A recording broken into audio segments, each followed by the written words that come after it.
৩ বছরেও আলোর মুখ দেখেনি সাতক্ষীরা সদর ও তালা উপজেলার বেতনা নদীর উপর নির্মিত সেতুটি।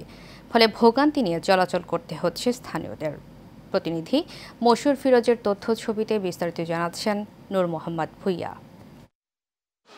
সাতক্ষীরা সদর উপজেলা বেতনা নদীর সেতুটি নির্মাণের একাধিকবার প্রকল্পের সময় বাড়ানো হলেও এখনও কাজ সম্পূর্ণ করতে পারেনি এলজিডি কর্তৃপক্ষ। এতে দুর্ভোগে স্থানীয়রা। ২০২২ সালে ডাইভারশন রোড না করে মূল সেতু নির্মাণের কাজ শুরু করে ঠিকাদারি প্রতিষ্ঠান।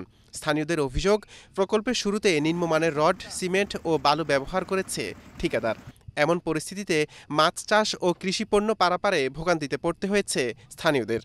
একটা ব্রিজ আজ 2 থেকে 3 বছরের মতো পড়ে আছে, তাহলে আমরা সাধারণ জনগণ যে দুর্ভোগের ভিতরে আছি, এ থেকে আমরা মুক্তি চাই। কন্ট্রাক্টর সেভাবে কাজ করছে না, যার কারণে আমাদের এই নদীর দুই পারের মানুষের প্রচুর ভোগান্তি হচ্ছে।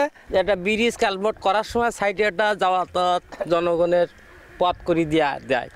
এই কন্ট্রাক্টরের যে অসলতের কারণে আমায় গিয়ে 10 গ্রামের লোকের মারাত্মক দুর্ভোগে ফেলাইছে। না, নিজেরা গাড়িতে সবাই মিলে আমি শুধু ঘেরাতে 9,000 টাকা তুলে নিয়েছি, আমি এই ব্রিজে খারাইছি। আমরা চাচ্ছি যত দ্রুত সম্ভব কন্ট্রাক্টরের এই কাজটা সমাপ্তি করার জন্য। খুব কষ্টের পরে আমরা স্কুলে যাচ্ছি, কলেজ যাচ্ছি, ভাই ব্রাদাররা। আমাদের এই ব্রিজটা হয়ে গেলে আমরা অনেক উপকৃত হতে পারি। ভোগান্তির কথা স্বীকার করে দ্রুত সেতু নির্মাণের কাজ শেষ করতে ব্যবস্থা নেওয়ার আশ্বাস এলজিইডি কর্মকর্তার। মাঝখানের স্প্যানটা পিসি গার্ডার আছে, সেটার ওয়্যার কিছুদিন বন্ধ ছিল, এখন আবার আগামী সপ্তাহ থেকে সেটা পাওয়া যাবে।